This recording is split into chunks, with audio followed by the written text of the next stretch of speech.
Hey guys, welcome back to our another video of commerce and unity. मेरा नाम है विक्रम और आज का जो हमारा टॉपिक रहने वाला फीचर्स ऑफ पार्टनरशिप रहेगा। फीचर्स ऑफ पार्टनरशिप करेंगे, कवर करेंगे 10 मिनट के अंदर। अगर आपको फीचर्स ऑफ पार्टनरशिप अच्छे से जानना है, ठीक है, एक फीचर अच्छे से जानना है तो आप हमारी लास्ट वाली वीडियो देख सकते हैं, पार्ट 4, ठीक है। उसमें मैंने आधे घंटे में फीचर्स ऑफ पार्टनरशिप अच्छे से समझा रखा है। इस वीडियो में हम रिवीजन करेंगे, 10 मिनट में अपने फीचर्स ऑफ पार्टनरशिप करेंगे, ठीक है। तो चलिए शुरू करते हैं आज की वीडियो।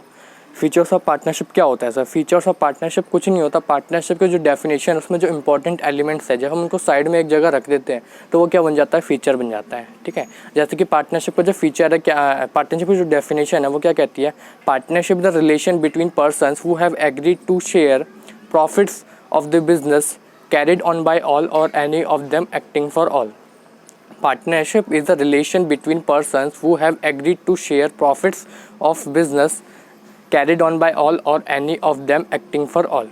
ठीक है, यहीं से फीचर निकल गए, 5 फीचर्स निकलते हैं। सबसे पहला जो फीचर है वो एसोसिएशन ऑफ 2 और मोर पर्सन्स है। एसोसिएशन का मतलब क्या होता है? एसोसिएशन का मतलब ग्रुप, ठीक है। एसोसिएशन दो लोग जुड़ जाते हैं, ठीक है, तो हम क्या कहते हैं? एसोसिएशन। तो पार्टनरशिप एक एसोसिएशन है। एसोसिएशन किसका एसोसिएशन है? 2 और मोर पर्सन्स का। मतलब कि देखो, एक अकेला इंसान कितना ही बड़ा बिजनेस कर ले, हम उसे पार्टनरशिप कभी नहीं बोल सकते, ठीक है। मतलब एक अकेला इंसान कितना ही बड़ा बिजनेस कर ले, उसे हम पार्टनरशिप कभी नहीं कह सकते। पार्टनरशिप होने के लिए कम से कम कितने लोग चाहिए? 2 लोग चाहिए, ठीक है। पार्टनरशिप के लिए कम से कम 2 लोग चाहिए। तो यहीं से एक टॉपिक आता है इसी के अंदर कि मिनिमम नंबर ऑफ पार्टनर्स कितने होंगे। तो यहाँ लिखा है, मैं दूसरे बोलता हूँ, minimum number of partners. Minimum number of partners 2 होते हैं, यानी पार्टनरशिप के लिए कम से कम 2 लोग चाहिए, ठीक है। मैक्सिमम कितने चाहिए? Maximum number of partners 50। Minimum कितने लोग होने चाहिए? 2 होने चाहिए और मैक्सिमम 50 होने चाहिए, ठीक है। अच्छा, जब 50 है, मैक्सिमम लिमिट किसने बताई है हमें? यानी मैक्सिमम कितने पार्टनर्स हो सकते हैं, ये किसने बताया हमें? ये बताया है हमने, हमको जो बताया है ये है section 464 of the companies act 2013, ठीक है। Section 464 of the companies act 2013 ने बताया कि जो मैक्सिमम लिमिट है पार्टनरशिप की वो कितनी है। मैक्सिमम लिमिट कितनी है? 50 है। बट अगर आपको 50 से ऊपर जाना है, ठीक है, आपके बिजनेस में ज़्यादा पार्टनर्स आप चाहते हो, ठीक है, तो आप इस लिमिट को 100 तक बढ़ा सकते हो, ठीक है। इसको आप कहाँ तक बढ़ा सकते हो? 100 तक बढ़ा सकते हो। बट ये कब होगा? 100 तक कब बढ़ाओगे? With the consent of central government, ठीक है। मतलब कि सेंट्रल गवर्नमेंट को परमिशन है कि वो क्या कर सकती है, इस 50 के लिमिट को 100 तक कर सकती है। बट आपको पहले क्या करना पड़ेगा? सेंट्रल गवर्नमेंट से परमिशन लेना पड़ेगा, ठीक है। अच्छा, अगर आप 100 से ऊपर जाते हो विदाउट परमिशन, ठीक है, तो आपको क्या करना पड़ेगा? आपका जो एसोसिएशन, आपका जो बिजनेस है वो क्या बन जाएगा? इनलीगल बन जाएगा। दोबारा से उसको लीगलाइज करने के लिए आपको कंपनीज एक्ट 2013 में रजिस्टर्ड करना पड़ेगा और उसके बाद क्या होगा? जो आपका पार्टनरशिप है वो कंपनी में कन्वर्ट हो जाएगा, ठीक है। तो पहला फीचर क्या है? एसोसिएशन ऑफ 2 और मोर पर्सन्स। तो एसोसिएशन ऑफ 2 मोर पर्सन्स में क्या है कि पार्टनरशिप एक ग्रुप है, एसोसिएशन है 2 या 2 से ज़्यादा लोगों का, ठीक है। मिनिमम नंबर ऑफ पार्टनर्स कितने होने चाहिए फर्म में? 2 होने चाहिए। मैक्सिमम कितने होने चाहिए? 50 होने चाहिए। 50 किसने बताया? Section 464 of the companies act 2013। अगर इस लिमिट को बढ़ाना चाहते हैं तो हम 100 तक जा सकते हैं, बट उस केस में क्या है? सेंट्रल गवर्नमेंट से हमें परमिशन लेना पड़ेगा, उनकी कंसेंट लेनी पड़ेगी, ठीक है सर। उसके बाद क्या? पर्सन्स। देखो, इसमें एक पॉइंट है कि कौन से पर्सन पार्टनर बन सकते हैं, ठीक है। यानी पार्टनर बन कौन कौन सकते हैं, ठीक है। तो पार्टनर कौन कौन बन सकते हैं, इसका आंसर किसने दिया है? Indian contract act 1872। 1872 क्या कहता है? उस एक्ट ने क्या बोला कि पार्टनर सभी लोग बन सकते हैं सिवाय 3 लोग को छोड़कर। 3 लोग छोड़कर जो कैपेबल एंड कॉम्पिटेंट नहीं है, मतलब पार्टनरशिप करने के योग्य नहीं माने जाते। कौन कौन से है, ठीक है। तो यहाँ पे लिख दे रहा हूँ,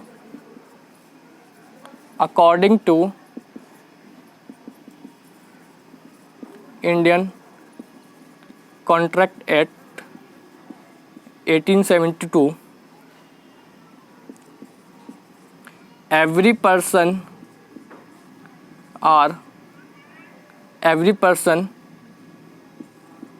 will treated as, according to Indian Contract Act 1872, every person will treated as capable and competent except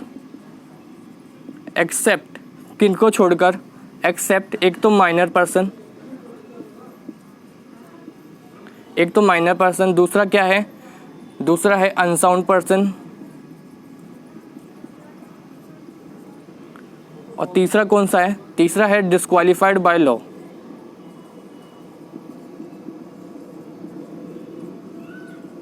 ये तीन लोग क्या कर सकते हैं, पार्टनरशिप में नहीं आ सकते। मतलब कि according to Indian contract act 1872 सभी लोग कैपेबल एंड कॉम्पिटेंट है। कैपेबल एंड कॉम्पिटेंट का मतलब क्या होता है कि वो कॉन्ट्रैक्ट करने के लायक है, मतलब पार्टनरशिप में एंटर हो सकते हैं, योग्य है।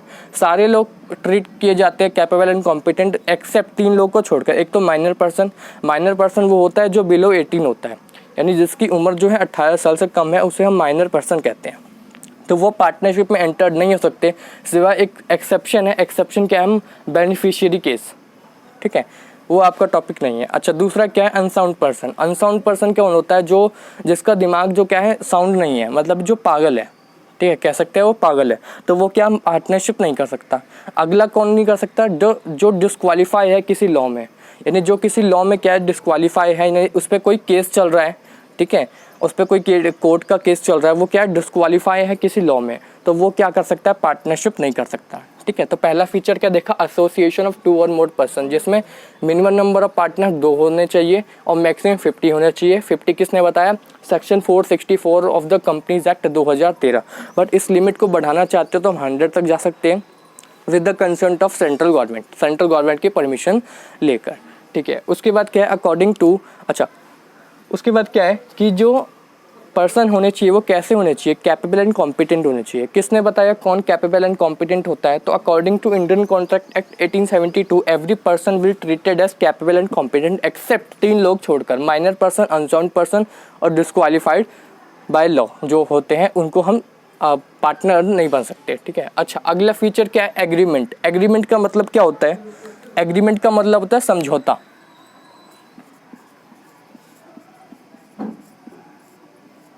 हिंदी में बताओ तो क्या होता है, एग्रीमेंट का मतलब समझौता। देखो एक बात याद रखना कि जब दो लोग काम तभी करेंगे जब उनके बीच में कुछ एग्रीमेंट होगा, ठीक है। 2 लोग बिना एग्रीमेंट के काम ही नहीं कर सकते। देखो अकेला इंसान है, उसको एग्रीमेंट करने की क्या नीड है, मैं खुद से एग्रीमेंट करूँगा क्या कि मुझे कल वहाँ जाना है, कल मुझे पार्टी में जाना है, कल मुझे घूमने जाना है, तो मैं अपने साथ समझौता करूँगा कि भाई जाना है। अकेला जो बिजनेस करता है, यानी सोल प्रोप्राइटरशिप में एग्रीमेंट की कोई नीड नहीं थी, ठीक है, जो मैं चाहता था मैं वही करता। बट पार्टनरशिप क्या है, 2 या 2 से ज़्यादा लोग चाहिए। और 2 लोग तभी काम करते हैं जब उनके बीच में कोई समझौता होता है, जब उनके बीच में एग्रीमेंट होता है। बिना एग्रीमेंट के वो काम ही नहीं कर सकते, ठीक है सर। अब जो एग्रीमेंट है ना, ये 2 टाइप से हो सकते हैं, ठीक है। एग्रीमेंट में भी 2 टाइप्स, ठीक है। कौन कौन से एग्रीमेंट हो सकते हैं, एक है ओरल एग्रीमेंट, एक है रिटन एग्रीमेंट। ओरल एग्रीमेंट और रिटन एग्रीमेंट क्या होता है, ओरल एग्रीमेंट वो एग्रीमेंट होता है जो पार्टनर्स के बीच में होता है विदाउट द हेल्प ऑफ बिना किसी हेल्प के, पेन पेपर डॉक्यूमेंट के अलावा, ठीक है। यानी जिसमें पेन यूज़ ना हो रहा हो, जिसमें पेपर को यूज़ नहीं हो रहा, जिसमें ना कोई कॉम्प्यूटराइज फॉर्म में हम एग्रीमेंट करते हैं, मतलब ओरली कर रहे हैं, ठीक है। जैसे मैं आपको बता रहा हूँ ये क्या है, ओरली कर रहा हूँ, ठीक है। तो पार्टनर जो एग्रीमेंट है, दो टाइप्स हो सकता है, oral agreement, written agreement. Oral agreement वो एग्रीमेंट होता है जिसमें without the pen paper document से होता है। और रिटन एग्रीमेंट कौन होता है, रिटन एग्रीमेंट वो एग्रीमेंट होता है जो with the help of pen paper document या कंप्यूटराइज फॉर्म में किया जाता है, जो हम लिख के करते हैं ऑन पेपर, ठीक है, वो क्या है, रिटन एग्रीमेंट। अच्छा, रिटन एग्रीमेंट को ही आगे जाके हम एक टॉपिक पढ़ेंगे, सेपरेट टॉपिक आएगा, ठीक है, जो है पार्टनरशिप डीड।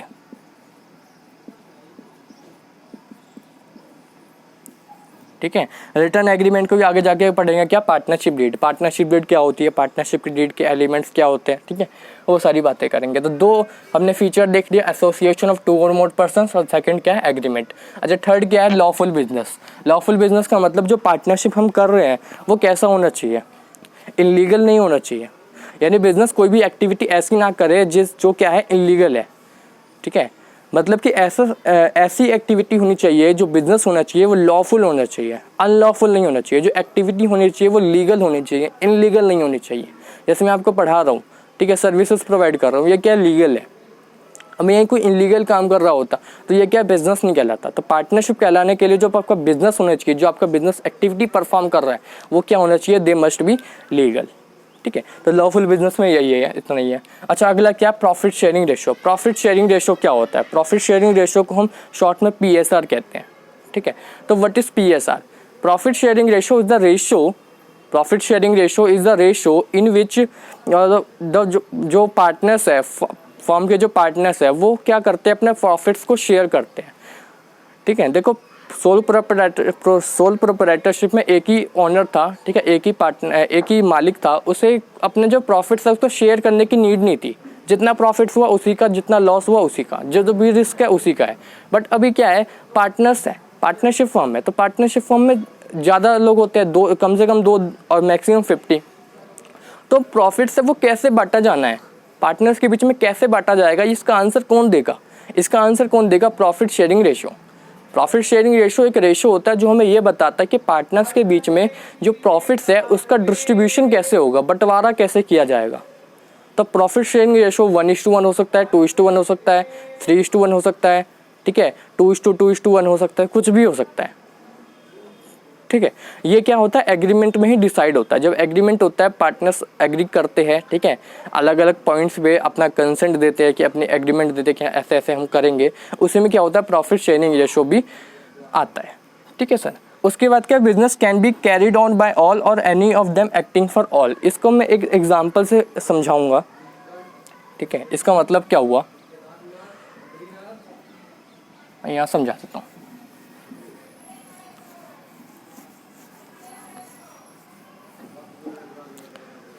देखो, मैं 2 एग्जाम्पल समझाऊंगा। पहला एग्जाम्पल मैं लेता हूं,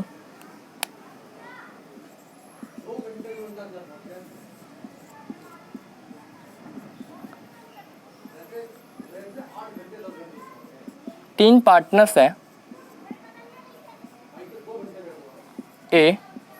ABC।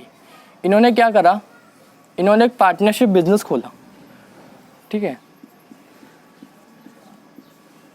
पार्टनरशिप बिजनेस, ठीक है सर। ABC पार्टनर्स हैं, ABC ने क्या करा, एक पार्टनरशिप फर्म खोला, ठीक है। अब क्या होगा, देखो, ऐसा हो सकता है कि सारे लोग क्या करें, बिजनेस में काम करें, ठीक है, सारे लोग बिजनेस में काम करें, अपना अपना कुछ शेयर होगा सबका कि मैं ये करूँगा वो करेंगे। तो ABC या तो हो सकता है सारे काम करें। अगर सारे काम करेंगे, अगर सारे काम करेंगे मतलब सारे क्या हो जाएंगे, वर्किंग पार्टनर, ठीक है। मतलब जो बिजनेस कैरी किया जा रहा है वो सबके द्वारा किया जा रहा है। तो देखो, पहली लाइन क्या है, business can be carried by all, यानी जो बिजनेस है वो सबके द्वारा चलाया जा सकता है। हाँ जी सर, हो सकता है, यानी ABC सारे काम करेंगे बिजनेस में, ठीक है। तो ये क्या हो जाएगा, वर्किंग पार्टनर सारे के सारे हो जाएंगे। तो यस सर, ठीक है। सेकंड एग्जांपल क्या होगा, सेकंड एग्जांपल में हम यही लेते हैं, 3 पार्टनर्स है,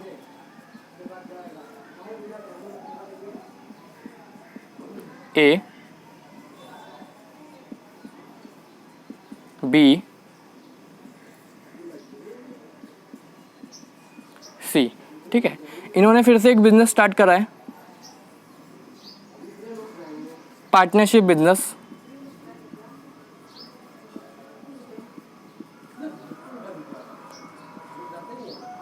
ठीक है सर।